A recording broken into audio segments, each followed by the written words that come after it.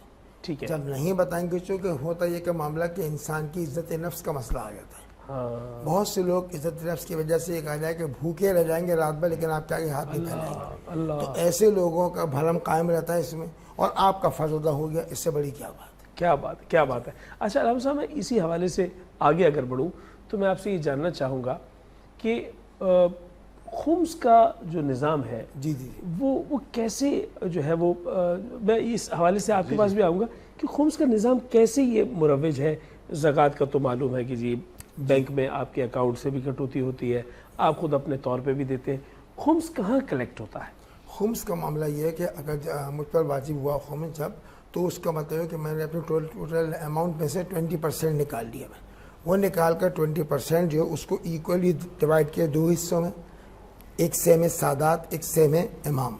اس میں یہ ہوتا ہے کہ سیم سادات جو ہوتا ہے اس کے لیے بہتر یہی ہے کہ آپ اپنے ارد گرد میں دیکھیں کون مستحق سادات ہے ایسا، اچھا اس کو آپ دیں، چونکہ اگر آپ نے اس کے علاوہ کسی اور کو سپورٹ کر دیا تو نہ معلوم آپ نے کیا کسی اور کو سپورٹ ہے، لیکن یہاں بیچارہ یہ کسی کے آگے سوال نہیں کر سکتا ہے، آپ سے امید لگائے بیٹھا ہوا ہی.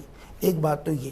دوسری بات یہ کہ اگر دیکھا جائے تو سیم امام جو ہوتا ہے وہ اصل میں مجتہدین جس کام کی اجازت دیتے ہیں اس میں خرچ کر سکتے ہیں. مثلا مسجد بن رہی ہے، مدرسہ بننا ہے، کوئی اسپتال بننا ہے، اگر انہوں نے اجازت دی ہے فتوے کی صورت میں ریٹن کہ جناب آپ دے سکتے ہیں تو آپ اس کو وہاں دے سکتے ہیں سیم امام. ٹھیک ہے جی ٹھیک ہے.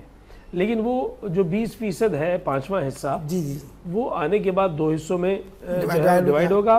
سہم امام کہا، سہم امام اور سہم سادات. سہم سادات، سہم سادات جو ہے وہ آپ کے اطراف کے سادات تک پہنچ جائے گا، اور آپ کی تحقیق سے پہنچے تو بہت اچھی بات ہے، یہی آپ کا کہنا ہے. اور پھر باقی جو ہے وہ آپ کے دیگر کاموں میں. اچھا میں یہی بات آپ سے جاننا چاہوں گا کہ خمس کا کانسیپٹ اہل تسنن کے ہاں کیا ہے؟ ٹھیک ہے، یہاں پہ خمس سے ہمارے ہاں جو دیا اصل میں اس سے پہلی شرط میں رکھی جو زکوٰۃ دیں گے اس میں آپ سادات نہیں شامل نہیں ہوں گے. ٹھیک ہے، اس کو پہلے الگ کر دیا. تو کیوں رکھا؟ ہمارے جو فقہ کرام میں اس کی توجہ دی وہ اللہ صلی اللہ مدد فی القربہ ہے. آپ کہہ دیجیے محبوب میں تم سے اپنی تبلیغ پہ کوئی صلہ نہیں کر سوائے ایسا کہ میرے آلے بیت سے محبت کرو. بھائی واہ واہ. اب محبت کا تقاضا تو وہ ہے جیسے سے محبت کی جا رہی ہے. جی اب محبت جس سے کی جا رہی ہے جس کا احسان سر سے لے کے پیر تک ہے آپ کا، تو اس کے لیے آپ کوئی لمٹ نہیں ہے. پھر آپ نے سب سے اچھا مال جو ہے نا پہلے اس کو دینا. بلکہ ہمارے یہاں تو ایک سلسلہ ہے، ہم سلسلہ نقشبندیہ تعلق رکھتے ہیں. ہمارے یہاں خاص ایک چیز ہوتی ہے کہ جب کوئی چیز بنائی جائے یا کوئی چیز اچھی آ جائے، کوئی کسی کو انکم زیادہ ہوتی ہے تو باقاعدہ پہلے دیکھتے ہیں ان کے آس پڑوس میں اس کے جاننے والوں میں کون سادات ہے، تو اس سادات کو پہلے وہ پیش کرتے ہیں. الحمدللہ ہمارے سلسلے میں فائدہ یہ ہے کہ ان کو پہلے پیش کیا جاتا ہے، اس کے بعد دوسرے معاملات کیے جاتے ہیں. وجہ کہ ان کا حصہ ہے رسول اللہ کی جو ہے نا، یہ ایک ہی تو محبت کا ایک طریقہ ہے نا. کیا بات، ایک محبت کا طریقہ. تو ان کو سادات محبت کا یہ طریقہ نہ ہو تو کیا ہو کہ آپ محبت اپنے بچوں سے کرتے ہیں تو کیا کرتے ہیں آپ؟ ان کے لیے مال خرچ نہیں کرتے. آپ اپنے بہن بھائیوں سے محبت کریں تو ان پہ مال خرچ نہیں کرتے. تو محبت میں آپ کو دیکھیں نا، جہاں دل دھڑک رہا ہے دل کے اوپر ایک جیب بھی ہے، اس جیب کو بھی آپ کو ہلکا کرنا پڑتا ہے. ایسے محبت. اور یہ اب دیکھیں گے نا، یہ جو خرچ کرنے کی جگہ ہے نا، باخودہ یہاں پہ زندگی بھی خرچ کر دو گے تو کم ہے. بھائی واہ واہ واہ، کیا بات. یہاں زندگی خرچ ہو گئی، پیسہ تو مال تو کوئی چیز ہی نہیں ہے. واہ واہ، یہ سنے اپنی زندگی پہ لگا دی. آپ کے اس ولولہ ایمانی پر جو ہے وہ آپ کو داد و تحسین کہ یہ آپ کی کیفیت ہے. علامہ صاحب آپ کی جانب آؤں گا اور آپ سے جاننا چاہوں گا کہ مصارف زکوٰۃ بیان ہو گئے، خمس کا سلیقہ آپ نے بتا دیا، راہ خدا میں صدقات اور فی سبیل اللہ خرچ کرنا بھی آپ نے بتا دیا. یہ بتائیے کہ کچھ پیشہ ور ایسے افراد جو سڑکوں پر موجود ہوتے ہیں، ان کو جب طلب کرنے پر کوئی انکار کرے اور کہے کہ جناب میں آپ کو نہیں دینا چاہ رہا یا آپ مجھے معاف کیجئے، تو کیا اس انکار پر خدا کی ناراضی تو نہیں آ جائے گی؟ یہ ڈیپینڈ کرتا ہے اس پر کہ وہ آدمی جسے آپ ریجیکٹ کر رہے ہیں وہ آدمی کیا واقعی مستحق ہے کہ نہیں ہے.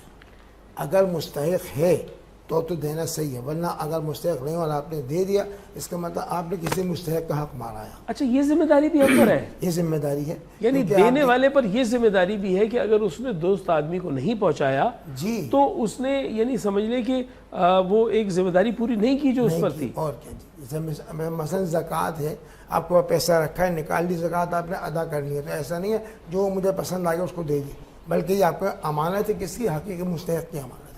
واہ واہ واہ. اسی اعتبار سے اور دینے کے اعتبار سے دیکھا ہے تو واقعاً سورہ بقرہ قرآن پاک کا دوسرا سورہ ہے، قبلہ ویسے جانتے ہیں، اس میں ان لوگوں کو منع کیا گیا، نہیں سمجھا ڈانٹا گیا ہے کہ جو لوگ دیتے ہیں لیکن جھڑک کے دیتے ہیں.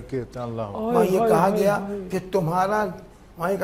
تمہارا دینا اس سے بہتر ہے کہ نہ دیتے لیکن نرمی سے واپس کرتے. سورہ بقرہ کی آیات بالکل بہت واضح آیات ہیں. فرمایا کہ اور یہ بھی فرمایا کہ پہلے اپنے قریب والوں کو دو، اقربا کو دو، پھر مساکین کو دو، پھر اگر تم دیکھ کے جتلا دو گے تو اللہ بہتر جانے والا ہے، تو تمہارا نہ دینا بہتر ہے. بڑا واضح اللہ تعالیٰ نے فرما دیا.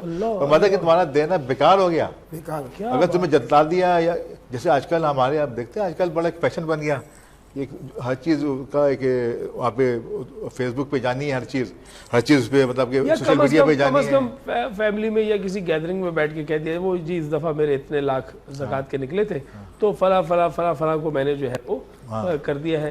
تو آپ نے دیکھیے ضائع کر دی پوری، آپ نے جتنا کیا تھا سب ضائع کر دیا. یہ تو آپ کا اس کا معاملہ تھا. ہاں ایک چیز ضرور ہے، ایک چیز ضرور میں آپ کو ایک تحدیث نعمت ایک چیز ہوتی ہے یا کسی کو دوسرے کو رغبت دلانا. اگر دل میں نیت اس بات کی ہے، آپ کسی کو نیت ڈالے بندہ پتا ہے یار یہ تھوڑی کنجوسی کرتا ہے یا تھوڑا سا یہ پیچھے رہتا ہے معاملات میں، تو اس کو تھوڑی ترغیب دلانے کے لیے اس نعمت کا اظہار کیا جا سکتا ہے. کیا اچھی بات ہے. یعنی یہ جو ایک ہے تصویر کشی، عکاسی اور وہ اپنے سوشل میڈیا پر ڈیجیٹل پہ آپ کا ڈال دینا، جہاں وہ ایک طرف جو ہے وہ نمود و نمائش میں شمار ہوتا ہے اور بسا اوقات آپ کا کچھ بیان کرنا اس انداز سے بھی ہوتا ہے کہ وہ دوسروں کو پروموٹ کر رہا ہوتا ہے کہ یار یہ میں نے کوشش کی ہے، آپ بھی اسی طرح کی کوشش کریں، اس سے طمانینت ملے گی، دل کو سکون ملے گا، خوشی ملے گی. بہت اچھی بات کہی آپ نے. میں قبلہ آپ سے جاننا چاہوں گا کہ ایک رقم میرے پاس 1 لاکھ روپے کی طے شدہ زکوٰۃ کی ہے، اشکال بیان کر رہا ہوں، ایک شکل ہے، اور سائل پوچھتا ہے کہ جی میرے پاس 1 لاکھ روپے کی رقم ہے اور وہ میں نے زکوٰۃ کی مد میں دینی ہے. زکوٰۃ کے جو ہے وہ لائق کو 10 گھرانے میرے سامنے نظر آ رہے ہیں. جی اب اس کے ذہن میں 2 خیالات پیدا ہوتے ہیں. ایک خیال یہ پیدا ہوتا ہے کہ میں 10-10 ہزار روپے ان 10 گھروں کو دے دوں تو میں 10 گھروں تک اپنی زکوٰۃ پہنچا رہا ہوں. اور ایک دوسرا خیال یہ پیدا ہوتا ہے کہ یہ جو فلاں صاحب کا گھر ہے اور فلاں صاحب کا گھر ہے، ان 2 گھروں میں 50-50 ہزار روپے دے دیتا ہوں جس سے قدرے ان کے لیے کچھ بن تو جائے. تو ان دونوں میں سے بہتر عمل کیا ہے؟ دونوں صورتیں جائز ہیں. اچھا آپ چاہیں تو کئی لوگوں میں بانٹیں کچھ نہ کچھ تاکہ بھوکے نہ رہیں. اور یہ بھی ہوتا ہے کہ بہت زیادہ ہی مطلب لو کیٹیگری پہ آ گیا ہے، ہینڈ ٹو ماؤتھ ہے، اگر تو آپ اگر اس کو دے دیں گے تو اور بہتر بات. آپ کیا کہیں گے؟ دیکھیں اس میں 2 چیزیں ہیں.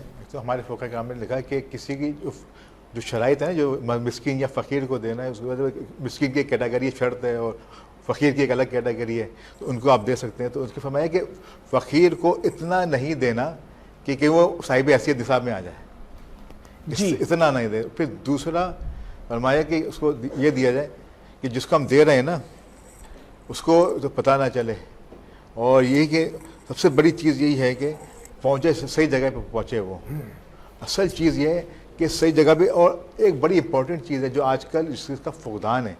جی ہمارے یہاں زکوٰۃ کے اندر تملیغ لازمی شرط ہے، بلکہ آپ کے یہاں بھی ہے تملیغ بڑی امپورٹنٹ ہے کہ تملیغ جس کو زکوٰۃ دی جا رہی ہے اس کو اس کا مالک کر دیا جائے. اس صورت میں زکوٰۃ دی جائے یا کوئی چیز دی جا رہی ہے اس صورت میں وہ چیز دی جائے کہ وہ مالک ہو اس کا.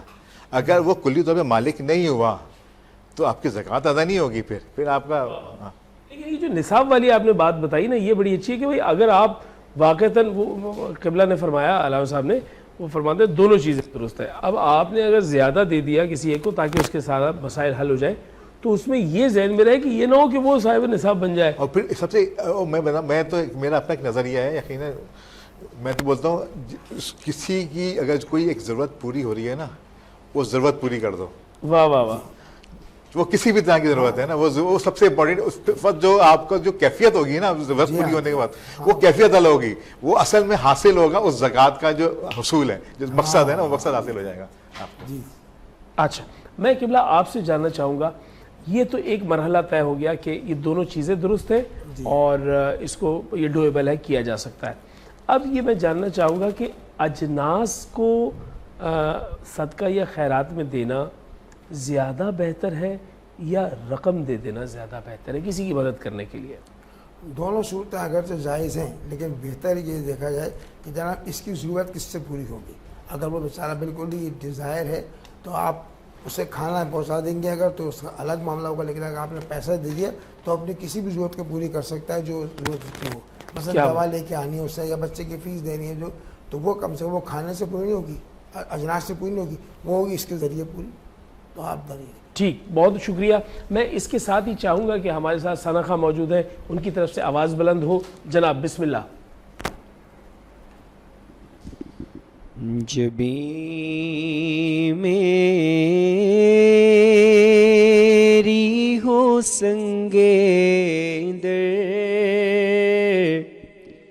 تمہارا یا رسول اللہ جبھی میری ہو سنگے در تمہارا یا رسول اللہ جبھی میری ہو سنگے در تمہارا یا رسول اللہ یہی ہے ایک جینے کا سہارا یا رسول اللہ یہی ہے ایک جینے کا سہارا یا رسول اللہ دکھا دو اپنا چہرہ پیارا پیارا یا رسول اللہ دکھا دو اپنا چہرہ پیارا پیارا یا رسول اللہ خدا را جیتے جی کر لوں نظارہ یا رسول اللہ خدا را جیتے جی کر لوں نظارہ یا رسول اللہ کیا بات ہے جی ماشاءاللہ. آپ نعت پڑھ رہے تھے اور آپ کے ساتھ جو ہے وہ مجددی صاحب جو ہے وہ ساتھ ساتھ شامل تھے. یہ کیفیت ہے نا, وہ کیفیت طاری ہو جاتی ہے کہ نظارہ ہو جائے. جی اور آپ سے نعت سنیں گے بھی صحیح. آپ کا بہت بہت شکریہ, آج آپ ہمارے ساتھ موجود تھے. قبلہ آپ کے ابھی بہت بہت شکریہ. اور اتنا خوبصورت حسین امتزاج بنا آپ دونوں شخصیات کا اور برکتیں ہوئی ہیں. اور ہم ایک اور نعت کی طرف بھی جائیں گے, لیکن اس سے پہلے میں آپ دونوں حضرات کا شکریہ ادا کر رہا ہوں کہ آپ نے اتنا خوبصورت انداز میں بہت بڑے موضوع کو بہت کم وقت میں کمپائل کر دیا. اور اب میں چاہوں گا کہ نعت رسول مقبول صلی اللہ علیہ وآلہ وسلم کے لیے ہاشمی سسٹرز کی جانب جائیں, اور میں چاہوں گا کہ وہ نعت رسول مقبول پیش کریں. جی پلیز.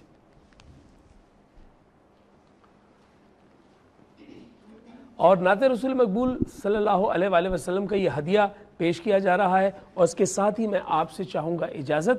انشاءاللہ سحر میں آپ سے ملاقات ہوگی اور پھر افطار میں بھی انشاءاللہ ملاقات ہوگی. ملاقات تمام نہیں ہوئی ہے, اللہ کا احسان جاری ہے, انعام رمضان جاری ہے. اگلے پڑاؤ پر ملیں گے. جی بسم اللہ.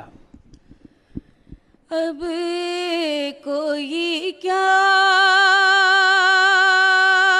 ہمیں گرائے گا, ہر سہارا گلے لگائے گا. اب کوئی کیا ہمیں گرائے گا, ہر سہارا گلے لگائے گا. ہم نے خود کو گرا دیا ہے وہاں, ہم نے خود کو گرا دیا ہے وہاں, گرنے والے جہاں سنبھلتے ہیں. ہم نے خود کو گرا دیا ہے وہاں, گرنے والے جہاں سنبھلتے ہیں. سج گئے گھر گھر دسترخوان, رمضان